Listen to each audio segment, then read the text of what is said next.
AP అటవీ పర్యావరణ పరిరక్షణ సలహాదారుగా ప్రముఖ పాత్రికేయుడు అంకారావును ముఖ్యమంత్రి చంద్రబాబు నాయుడు నియమించారు. నల్లమల అడవుల పరిరక్షణ బాధ్యతను కూడా అంకారావుకు సీఎం అప్పగించినట్లు సమాచారం. ये न्यूज को पेश करते हैं हैदराबाद होम अप्लायंसेस।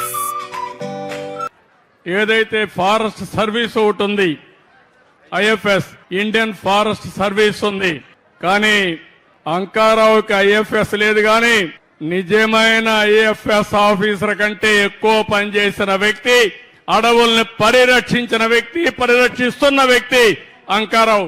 ఒప్పుకుంటారా అని మిమ్మల్ని అడుగుతున్నా. అందుకే అంకారావుని రాష్ట్ర ప్రభుత్వ సలహాదారుగా ఫారెస్ట్ పర్యావరణ కోసం నియామకం చేస్తున్నాం. అంటే ఈ రోజు నుంచి ఆర్డర్ ఇష్యూ చేస్తాం. ఆయన నల్లమలై ఫారెస్ట్ కాపాడతాడు, ఆయన ఆలోచనలన్నీ అమలు చేస్తాడు, మేమిచ్చే స్ఫూర్తిని కూడా తీసుకుంటాడు. డిప్యూటీ సీఎం గారు ఇచ్చే ఆదేశాలు తీసుకుని నల్లమలై ఫారెస్ట్ కాపాడమే కాకుండా రాష్ట్రం మొత్తం ఈ చెట్లు, నీ ఆశలు ఏవైతే ఉన్నాయో, ఇంతవరకు నువ్వు మాటల్లో చెప్పావు, నువ్వు సింగిల్ గా పోరాడావు. ఇప్పుడు ప్రభుత్వం పూర్తిగా సహకరిస్తుంది. చేసి నిరూపించుకునే బాధ్యత